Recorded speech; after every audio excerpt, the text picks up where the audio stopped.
ಜೈ ಶ್ರೀಕೃಷ್ಣ, ಜೈ ಜಗನ್ಮಾತ. ಮೊದಲಿಗೆ ದುರ್ಗಾ ಮಾತೆಗೆ ವಂದಿಸುತ್ತಾ, ಆತ್ಮೀಯರೇ, ನಿಮ್ಮೆಲ್ಲರಿಗೂ ನನ್ನ ಪ್ರಣಾಮಗಳು. ಜಗನ್ಮಾತೆಯನ್ನು ಕೊಂಡಾಡುವಂತಹ ಮಹತ್ವದ ಒಂದು ಧ್ಯಾನ ಶ್ಲೋಕವನ್ನು ಈಗ ನೋಡೋಣ. ಯಾ ಚಂಡೀ ಮಧುಕೈಟಭಾದಿ ದೈತ್ಯದಲನೇ ಯಾ ಮಾಯೀಶೋನ್ಮೂಲಿನಿ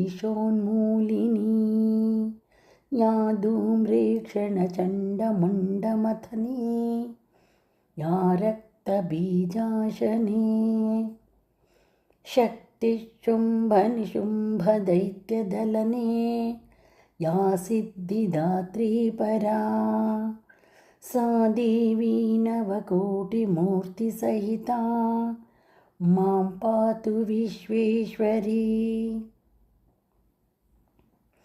ಈ ಒಂದು ಶ್ಲೋಕದ ಅರ್ಥವನ್ನು ಗಮನಿಸೋಣ. ಯಾರು, ಚಂಡಿ ಉಗ್ರ ರೂಪದ ಜಗನ್ಮಾತೆ, ಮಧುಕೈಟಭ ಆದಿ ದೈತ್ಯದಲನೆ, ಮಧು ಮತ್ತು ಕೈಟಭ ಮೊದಲಾದ ಅಸುರರನ್ನು ಸಂಹರಿಸಿದವಳು. ಯಾ ಆ ದೇವಿ, ಮಾಯಿಷೋನ್ಮೂಲಿನಿ ಮಹಿಷಾಸುರನನ್ನು ಸಂಪೂರ್ಣವಾಗಿ ನಾಶ ಮಾಡಿದವಳು.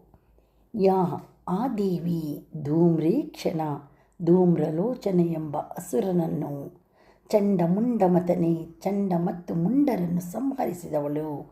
ಯಾ ದೇವಿ, ರಕ್ತಬೀಜ ಅಶನೆ ರಕ್ತಬೀಜ ಅಸುರನನ್ನು ನಾಶ ಮಾಡಿದವಳು. ಶಕ್ತಿ ಪರಮಶಕ್ತಿ, ಶುಂಭ ನಿಶುಂಭ ದೈತ್ಯದಲನೆ ಶುಂಭ ಮತ್ತು ನಿಶುಂಭ ಅಸುರರನ್ನು ಸಂಹರಿಸಿದವಳು. ಯಾ ದೇವಿ, ಸಿದ್ಧಿದಾತ್ರಿ ಎಲ್ಲ ಸಿದ್ಧಿಗಳನ್ನು ಕೊಡುವವಳು.